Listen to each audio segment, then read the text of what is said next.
तो हेलो दोस्तों, आज से हम लोग पेनिनसुलर प्लेट्यू के क्लासिफिकेशंस के एक एक पॉइंट को समझने की कोशिश करेंगे।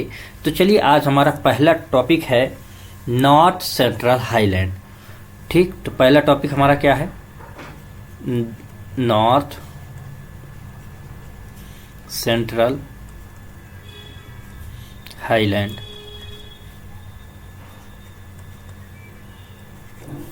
ठीक, उत्तर मध्यवर्ती उच्च भूमि, उत्तर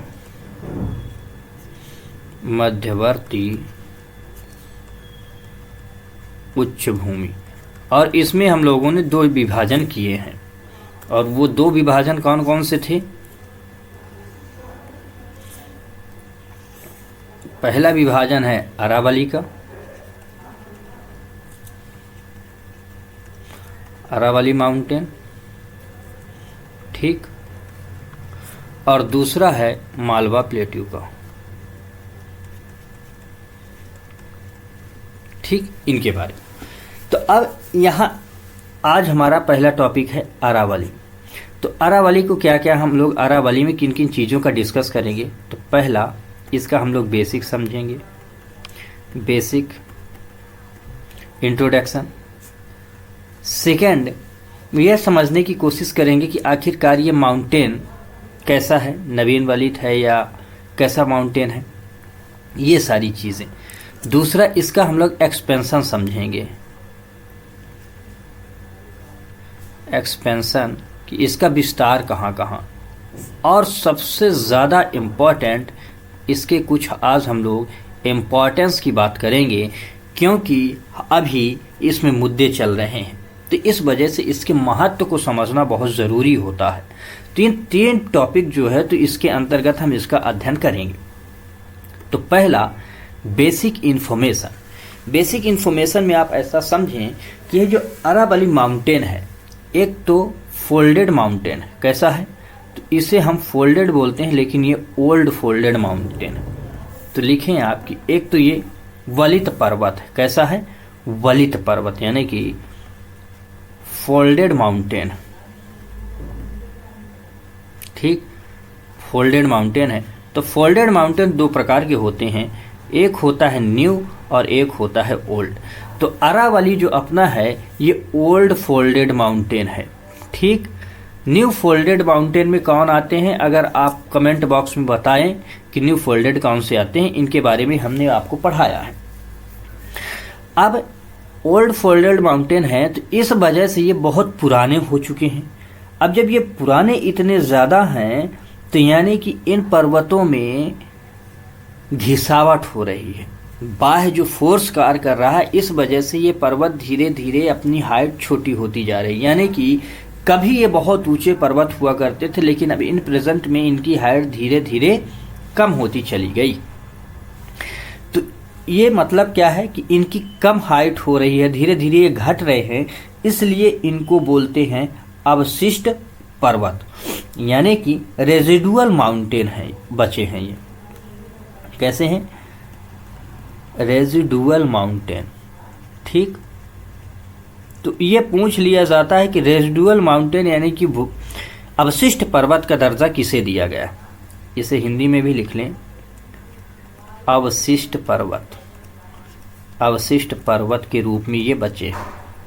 मतलब कि ये बाह्य बल के कारण जो फोर्स है, उससे ये धीरे धीरे कटते जा रहे हैं, तो इसलिए इसे अवशिष्ट पर्वत के रूप में माना जाता है। ये बातें आपको इम्पोर्टेंट रखनी है।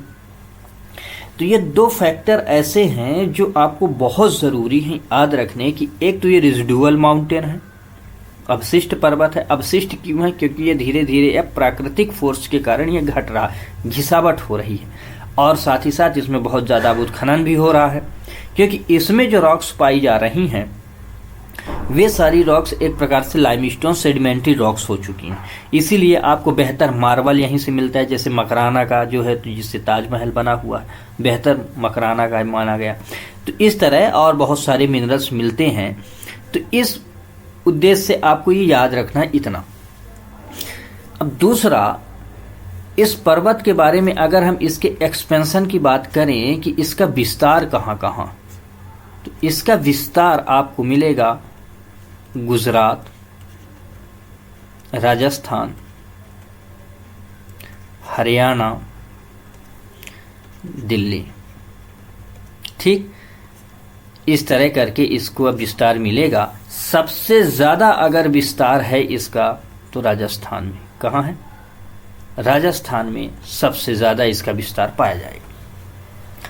अब ये माउंटेन की स्थिति को समझने के लिए हम लोग मैप पे चलते हैं, ताकि मैप में हमें ये आसानी से समझ आएगा।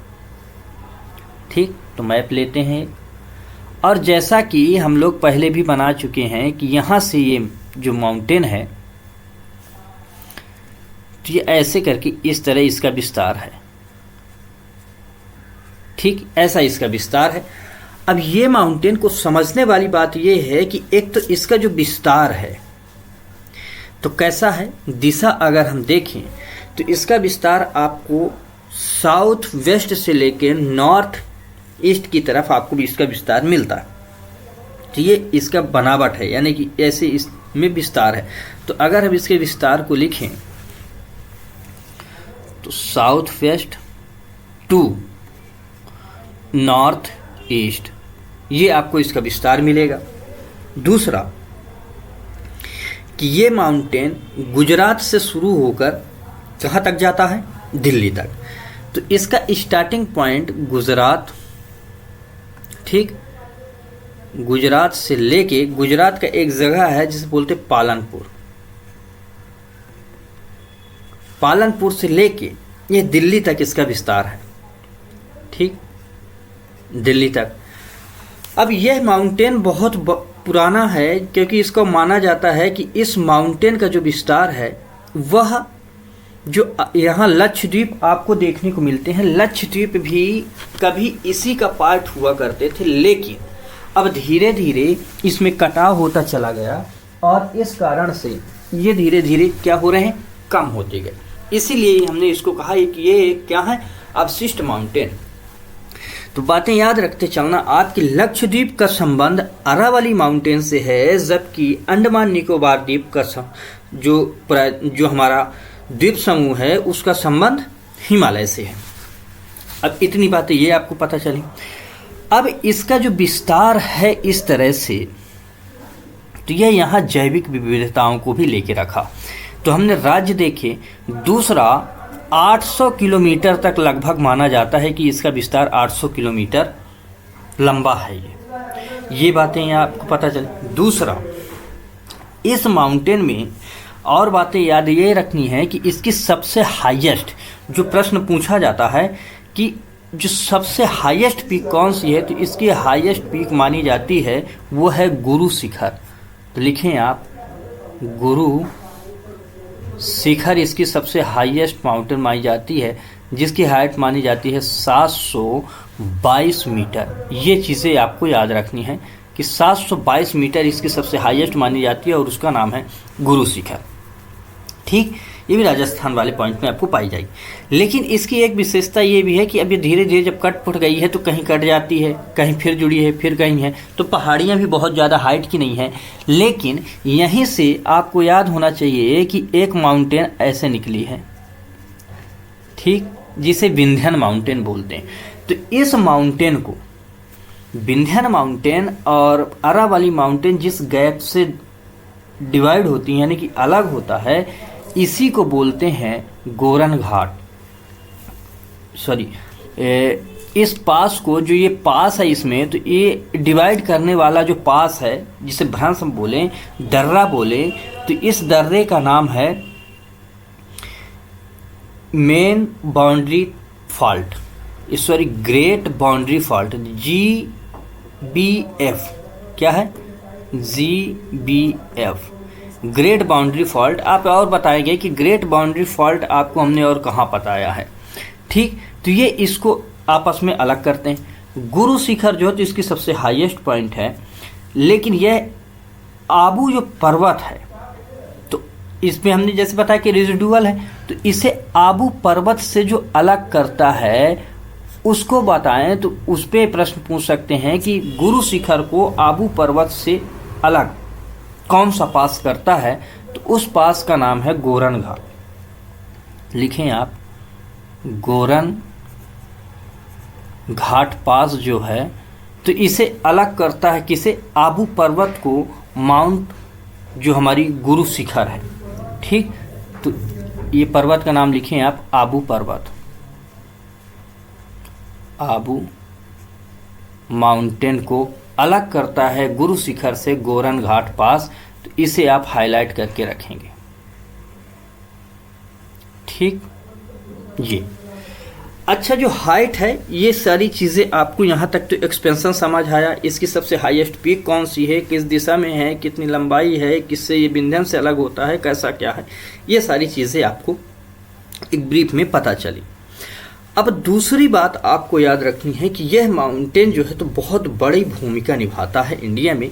इसे हम देखते हैं कैसे, इम्पोर्टेंस के साथ, कि उन सारी चीज़ों को समझ लेते हैं हम। तो इम्पोर्टेंस में बढ़ें जब हम, तो याद रखें इस माउंटेन में कि ये माउंटेन कुछ अपनी ऐसी है, जब यहाँ से ये माउंटेन का ऐसे विस्तार है,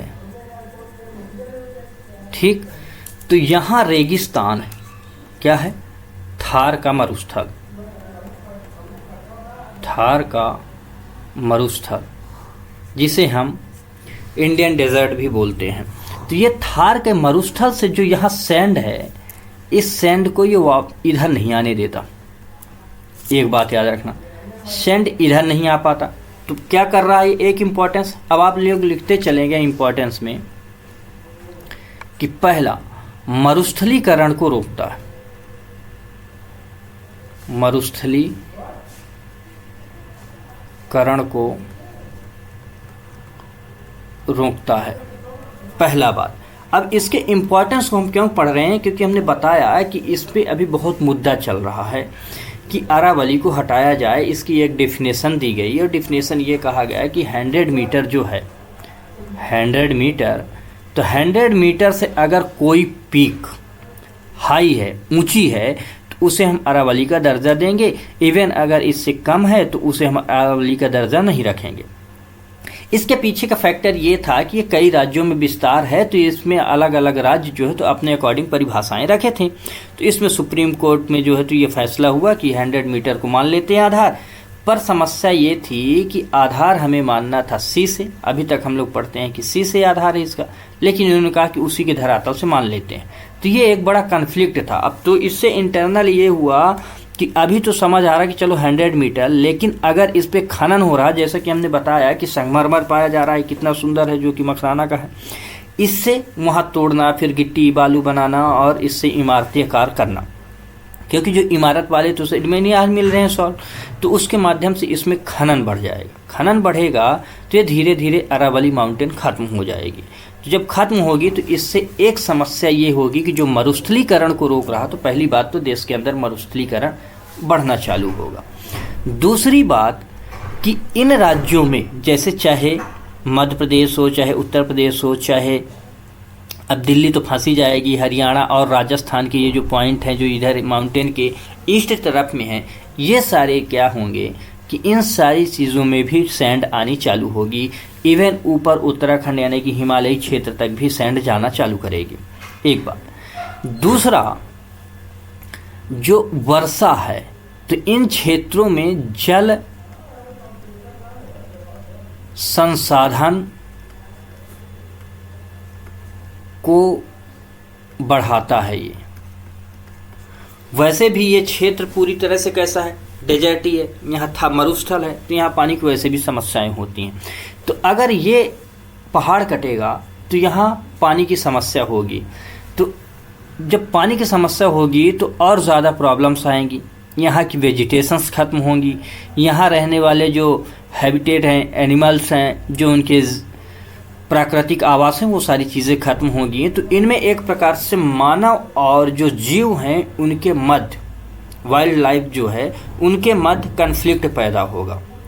अभी हम देखते हैं कई जगह जगह कि जो आसपास के, जैसे हमने राष्ट्रीय उद्यान बनाए या जानवर हैं, तो वो क्या है, मानव बस्तियों में आते हैं, मानव बस्तियों में आए मानव को इंजर्ट करते हैं, कभी मानव उनको मारते हैं। तो इस तरह करके ये कन्फ्लिक्ट बढ़ेगा, जो समाज में बहुत ज़्यादा निगेटिव प्रभाव भी डालेगा जानवरों और मनुष्यों के प्रति। तो ये समस्याएं भी बढ़ेंगी। तीसरी बात कि जो मानसून है, मानसून को भी ये बनाने में बड़ा योगदान निभाता है। कैसे कि यहाँ से चीज़ें आप समझें कि इस क्षेत्र से, यहाँ से जो मानसून आगे की तरफ बढ़ता है ये, तो यहाँ से ये पैरेलल इसके निकल जाती हैं, ये ऐसे पैरेलल निकलती हैं। चलिए एक तो समझ लिया आपने कि पैरेलल की यहाँ वर्षा ना होने का कारण है कि इनकी पैरेलल का होना। लेकिन इधर से जो हवाएं आ रही हैं, जो यहाँ से हवाएं आती हैं, ये हवाएं जो आती हैं, ये मानसूनी हवाएं, ये हवाएं भी यहाँ टकराती हैं और इन क्षेत्रों में फिर वर्षा भी होती है। ठीक, तो यानी कि एक प्रकार से जो अभी वर्षा इन क्षेत्रों में भी हो पा रही है उसका कारण भी अरावली है, क्योंकि इधर के जो वर्षा है, जो ये श्रृंखलाएं हैं, जो ये धाराएं हैं, मानसूनी धाराएं, ये यहाँ टकराती हैं और इन क्षेत्रों में वर्षा कराती हैं। तो मानसूनी तौर पर भी ये बहुत ज़्यादा योगदान निभाता है। दूसरा, टेम्परेचर में योगदान देता है ना। तो इस तरह करके बहुत सारे इसके बेनिफिट्स होंगे हर राज्य के लिए, और इन राज्यों में जो ऑक्सीजन की आपूर्ति हो रही है इन्हीं के माध्यम से हो रही। अभी आप लोग देखते हैं दिल्ली में बहुत ज़्यादा प्रदूषण रहता है और ये बहुत बड़ी समस्या बनी रहती है। तो ये समस्याएं और विकट होंगी अगर अरावली नहीं होगा तो ये प्रॉब्लम्स होंगी। तो इन इम्पोर्टेंस को आपको याद रखना है। सेकंड, यहाँ मिनरल्स पाए जाते हैं। कैसे मिनरल्स हैं। अब अभी अगर हम छूट दे देते हैं तो कम समय में हम सारे मिनरल्स निकाल लेंगे। तो एक कॉन्सेप्ट है सस्टेनेबल डेवलपमेंट का। तो उस सस्टेनेबल डेवलपमेंट में हम लोग क्या कर पाएंगे, क्या उसका सस्टेन कर पाएंगे, क्या विकास कर पाएंगे, और जो हम कहते हैं कि अगली पीढ़ियों के लिए भी संसाधन बचा के रखेंगे, तो क्या हम इन संसाधनों को उतनी ज़्यादा बचा के रखेंगे। वैसे भी आप देखते हैं कि बहुत सी समस्याएं होती जा रही है धीरे धीरे, और संसाधनों को लेकर जो समाप्त संसाधन है वो धीरे धीरे कम हो रहे हैं। हम अगली पीढ़ियों को क्या देंगे, तो हमें इन चीज़ों पे भी ध्यान रखना है। तो ये बहुत सारे फैक्टर्स हैं जो ये माउंटेन के हैं। तो इन्हीं सारी चीज़ों में ये मुद्दे बने हुए हैं। तो ये इसके अपने इम्पोर्टेंस है जिसे आपको याद रखना है। अब यहाँ हमने मिनरल्स आपको बताए हैं कि किस तरह की मिनरल्स आपको पाए जाते हैं, और यहाँ इन क्षेत्रों में जैसे पठार हैं, इन क्षेत्रों के बारे में भी। तो ये सारी चीज़ें आपको समझ के रखनी है। थोड़ा सा हम लोग समझ लेते हैं मालवा पठार के बारे में। हमारा जो सेकंड पॉइंट है मालवा पठार। इस मालवा पठार का जो अधिकतम विस्तार है वह है मध्य प्रदेश में। कहाँ है? मध्य प्रदेश में। कुछ इसका विस्तार राजस्थान में भी है। यानी कि ये जो हमने अरावली बनाई, अरावली को अगर देखें तो इस क्षेत्र में यहाँ एक पठार पाया जाएगा जिसे हड़ौती बोलते हैं, और इसी के क्षेत्र में ये जो है ये मालवा है। ठीक, तो यही मालवा जैसे पठार है, मालवा है। मालवा यह गेहूं की डलिया बोला जाता है। अब आपको कमेंट बॉक्स में ये बताना है कि मालवा के पठार को, मालवा के पठार की जो जलवायु है उसे सर्वोत्तम जलवायु किसने कहा है, ये आप कमेंट बॉक्स में बताएंगे। ठीक, अब इनमें कई रिवर्स हैं। जैसे मालवा के पठार में रिवर हैं चंबल रिवर,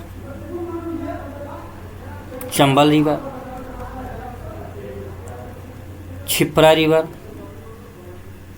ठीक, सिंध रिवर, ऐसे करके कई रिवर्स हैं।